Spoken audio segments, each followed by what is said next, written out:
What is up, guys? Beancrew49 here. We are back on the Desolation map. And as you can see, I'm not done with Chinatown just yet, okay? We're still in Chinatown and got a lot of work to go in here. You know, it might not seem like a lot of work because it's just like 4 streets, but it is so heavily packed. It's so dense that it's just like, it's a grind.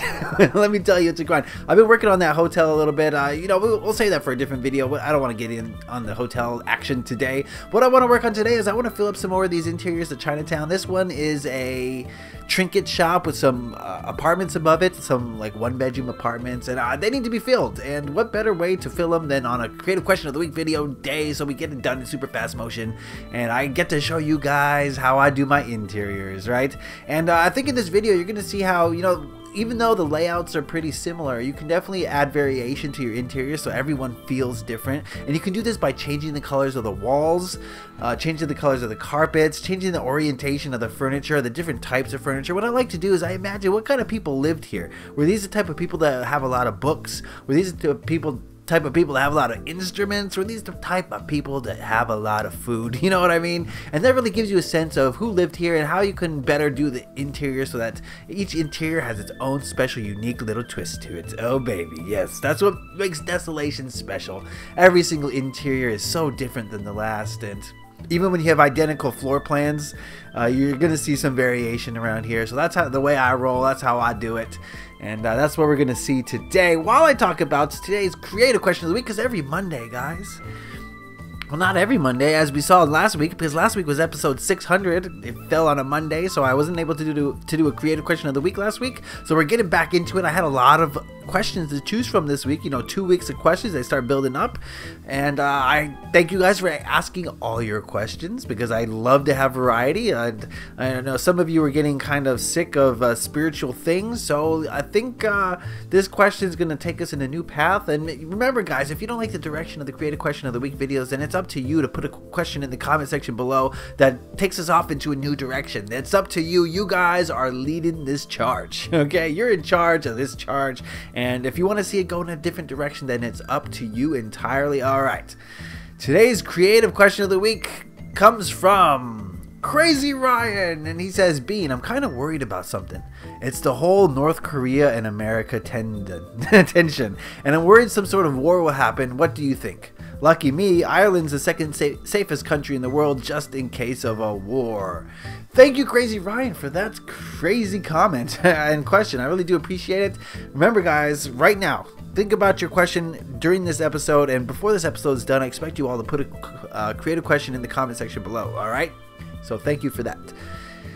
Alright, Crazy Ryan, I know what you're talking about. You know, we're living in crazy times these days. You know, the threat of war is just looming. We're dropping bombs indiscriminately on Syria and, you know, on the Syrian government, and they're not going to like that. So Russia's taking their side, and then you got North Korea injecting things. So basically what's going on is we're staging a war, you know, and I've talked about this for a lot of times.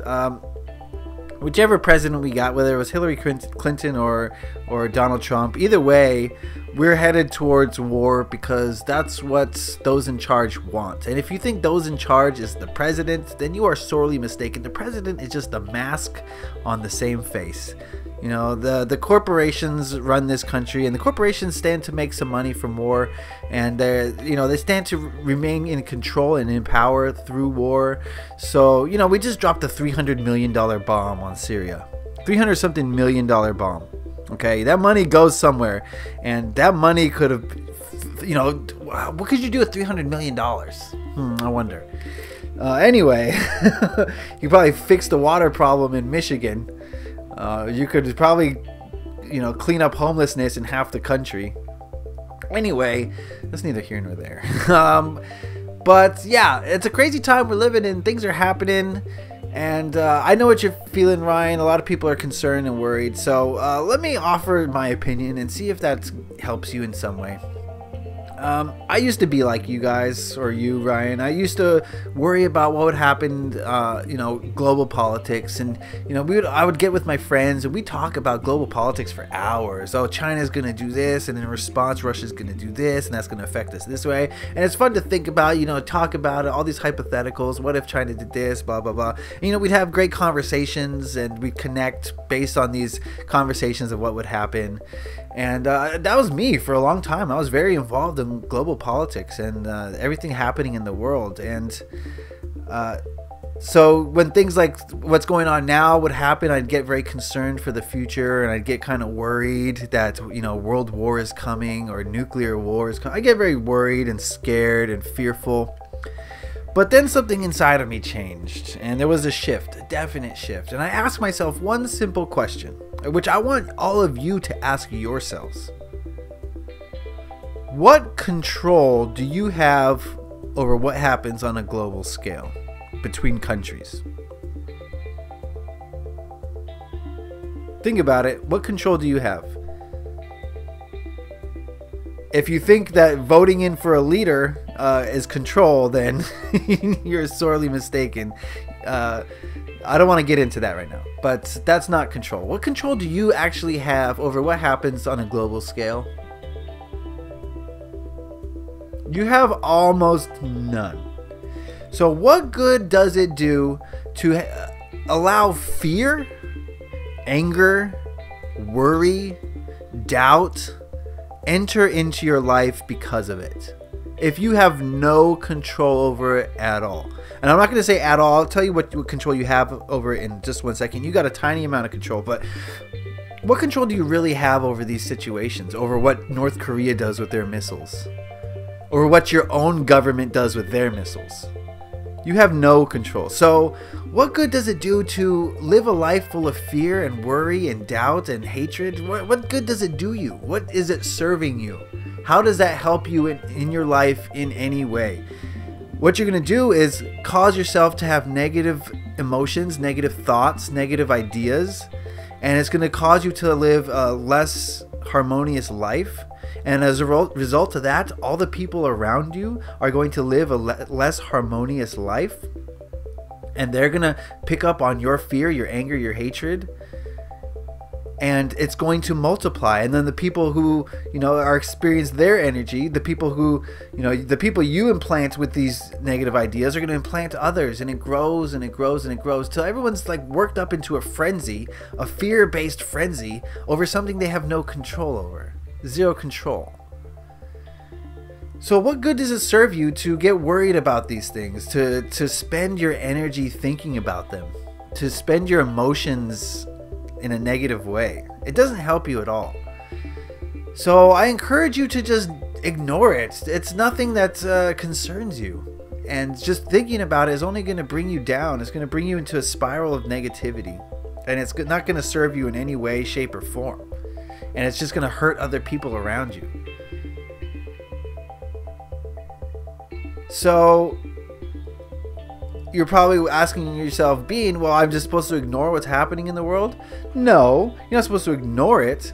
I mean, yes, you should be aware. You should make sure you're getting your news from a valuable source, because the news stands to gain a lot by creating this fear. And that's partially why you're feeling it, is because the news told you to feel that way. Okay? Who knows if there's an actual threat from North Korea? For all you know, North Korea loves the US. But they're cut off, and we don't have any information from North Korea. So all the information that we have about North Korea comes from our government and our media. And don't tell me there's no manipulation there. So don't get worried about these global politics. They're not going to serve you at all. Zero. Now, so being aware of them is one thing, but investing fear, investing worry, investing anger, investing anything into it is wasting your energy and time and emotions that can be spent doing good in this world. Which brings me to what I wanted to talk about, where yes, you have zero control, but you do have a little bit of control. And the control you have is how you live your life. That is all the control you have. That's the only thing you have any control over, is how you live your life. And if you're allowing these global politics to affect you, then you're going to be living a life that's full of what? Fear, anger, hatred, worry, doubt. You need to focus on your life and your energy. What kind of energy are you putting out into the world? Rather than absorbing the negative energy of the governments and the media, what energy are you putting out there? Are you creating hope? Are you creating positive change? Are you creating love for yourself and the people around you? That's a question you really need to be asking yourself, rather than being affected by these media manipulations. You need to focus and make sure that you're improving the lives of the people who are in your life. That is the only thing you have control over. Unless you're in like the high position of government, focusing on your life does not have any effect on global politics. But you do have a small effect, because just like that negative energy ripples and multiplies out, so too does positive energy. So if you are affecting the world in a positive, uplifting way, the people around you are going to be affected in a positive, uplifting way. And the people around them are going to be affected in a positive, uplifting way. And the people around, and the people around, and the people around them are going to be affected in a positive, uplifting way. So in that way, one small act of kindness, generosity, humility, and love can ripple out and cause unknown effects that you have no conception of, because it's out of your control. It's gone. You put it out into the universe, and you've allowed the universe to take that positive, good energy and just multiply it for you. And that's what the universe does. It'll multiply the energies that you put out into it. So you have to be aware of what you're doing, guys, because you never know. Maybe that positive, uplifting energy will eventually, like a domino, affect global politics. You never know. But you do know for sure that the only thing that you have control over is your life. So don't let the media affect you. Don't let the media manipulate you. That's what they want. It sells more papers. It gets more clicks. It gets people angry. It gets people scared. It gets people afraid. And when people are feeling that way, they turn to something for solace. They turn to the news for to be consoled. And then, when people are turning to the news to be consoled, the news makes money. I want you to really think about that. Think about maybe, what if there is no threat of world war and it's just a media manipulation in order to sell papers, right? We don't know. We don't know anything for sure. You don't even know if they actually dropped a bomb on Syria. No one knows for sure except the people who did it. I mean, I'm sure they did. But I'm saying, if you really think about it, you don't know for sure what's happening. And once you stop trusting the media, then you realize how much of it could possibly be manipulation. You start to see, oh wow, a lot of that could have been lies meant to manipulate me. And as someone who's traveled, I've done a lot of traveling, and the media is different in every country, and you get different stories coming out of different countries. And that should tell you something. If the news is different depending on what country you're in, that should tell you something big. Real big. Okay, so that's something to think about today. If you want to, let's start a discussion about this. I am all ears. I love when you guys put your thoughts on these creative questions of the weeks in the comment section. I really do appreciate you guys being willing to talk about things and discuss things and being open to what I have to say. And I love to hear what you have to say. If you're going to listen to me talk about these things, I'm definitely willing to listen to you talk about these things. So put it in the comment section. Let's start a discussion, and let's start a discussion with each other. It's not just between me and you. It's between you and this whole community we have here watching these videos, which isn't large, but it is a great community. I mean, I wouldn't trade you guys in for anything. You guys are very intelligent, you're very creative, you're very open and honest, and I really do appreciate that in all of you guys, because that is the environment I was trying to cultivate here when I started this YouTube channel. Okay, so that's going to be pretty much the episode for today. Chinatown's coming along. I'm going to show this hotel off a little bit more. I'm going to work a little bit more off camera. I mean, I'm almost ready for the the interiors. I just got to put the little cherry on top, which you will see in a future video. Alright guys, that's going to be the episode for today. I want to thank Crazy Ryan for putting his comments in the comment section. I want to thank everyone who has a creative question of the week this week. I really do appreciate it. We're gonna, oh, I'm in the fire. We're gonna do more next week. Every Monday, guys, creative question of the week without fail, unless there's an episode 600 on Monday, which you should check out if you haven't seen already, by the way. Worked really hard on that. Alright guys, that's gonna be the episode for today. Chinatown coming through, Desolation coming through. We're getting there, guys, so close. Alright, that's gonna be it for me. Leave a like if you enjoyed this, subscribe if you haven't already. Happy Minecrafting. Peace.